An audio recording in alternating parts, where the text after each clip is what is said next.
बिस्मिल्लाहिर्रहमानिर्रहीम। Legal forum में आप सबको खुश आमदीद। In the previous video, in the part 1, we have discussed the Limitation Act till section 9. Now we are moving forward to the section 12. This chapter deals with the commutation of the time, that how we will commute a time while determining the limitation of any suit, for determining the limitation of any appeal or any application. So first, the section 12 discuss about the time that is included or that has been in the spent in the legal proceedings. So we will not count that time. That time will be excluded. For suppose an order has been passed on 9th of the March 222, and the time for the appeal is 9th of the April. So the time for the appeal is 30 days. If the 30 days time is passed, so you cannot appeal after the 30 days. Then there is a section 5, application for condonation of delay. If you satisfy the court, then your application will be allowed, your appeal will be allowed. Otherwise, your appeal will be not allowed. So here the order is passed on 9/3/222, and your appeal will be filed on within before 9/4/2022. Now you have to attach with your appeal a certified copy of the order. You have to attach the certified copy with the appeal for the appeal. Certified copy, you apply for the certified copy. When you apply for the certified copy to the record keeper of the court, then it takes some time. It takes some time. For suppose you have applied for the certified copy of the order, and you get that order on 20th of the April. So now those 10 days which are included in those legal proceedings will not be counted. So now your time will be counted from the 21st of the March. But if the order is passed on the 9th of the March, and you are going to file an application for the certified copy on the 20th of the March, now the first 10 days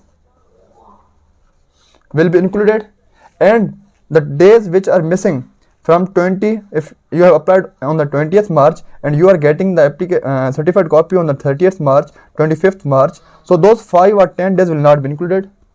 So the first 10 days that you have wasted, that you have not applied for the application, or you have not applied for the you have not given application for the certified copy, those days will be also counted. Which days will be counted? The days which will be the days you have wasted for not giving an application, or the days which has been taken while issuance of the certified copy, those will not be counted. 9/3/22. So this is the order date, but you are filing an application on the same day. You are filing an application on the same day, and you are getting the certified copy on 20th March. So these 10 days will not be counted. But you have got the order on 9th of the March, and you are filing an application for a certified copy on 20th of the March. Now those 10 days, first 10 days will be also included, because you have wasted your time not applying for the certified copy. So this is all about the section 12 of the Limitation Act. Now comes the section 13.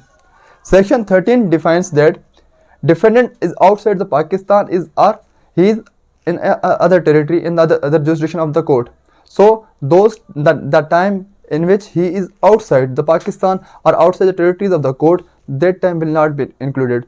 Okay, for suppose a case has been decided and the appeal time is 30 days, and the person is coming after 30 days in the court, and he is saying that yes, I was outside the Pakistan. So he will show the tickets, and he will show some proof that yes, he was really outside. So the appeal will be, after that appeal will be entertained. So these are the exceptions. Once a time has been started, the same cannot be stopped, but under some exceptions. So these are the exceptions, that there was some legal proceedings, or the defendant was outside the territory or outside the jurisdiction of the court. Section 14 says that if there is a person who is a bona fide, he has started a bona fide proceedings in another court, that court has no jurisdiction, or he has filed an appeal in the wrong court. So that if it was a due diligence, if it was by mistake, or if it was a bona fide proceeding, then that time will also be excluded. That time will not be included in the litigation or for the limitation. Section 15 says about the proceedings suspended. For suppose a court has order and execution for any decree, but that challenge, that order or that execution, that judgment has been challenged in the High Court. That in the court, the decision has been challenged in the High Court. So the High Court, when the case is pending in the High Court, when the appeal is pending in the High Court, the pendency, the time of pendency in the High Court will not be included. So that time will be also excluded. For suppose the proceedings 3 years, that you have to get your degree executed within the 3 years, and the person has not executed, has not given the file and application for the execution, and that judgment or decision has been challenged in the High Court, and in the High Court 6 months or a year or 2 years or 3 years have been passed. Now that time will not be included while commuting the limitation for filing an application or for filing the for the execution. So this is about the section 15. So section 18 says about the fraud. While there is an element of fraud, a person has got degree against you on the basis of fraud, on the elements of the fraud. If you prove that yes, the degree against you was got by the fraud, by the elements of the fraud. So when you came about the decree, so after that the time will start. For suppose A, B and C are friends. A and B are selling C's land or C's property without C's consent, without C's knowledge. A and B are selling the property.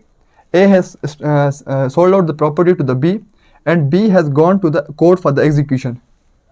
So when the C comes to know that there has been a fraud, the title has been transferred to someone else without my knowledge. So when he gets the knowledge of that decree or when of that fraud, then the time will count from the date of knowledge, from the date of knowledge.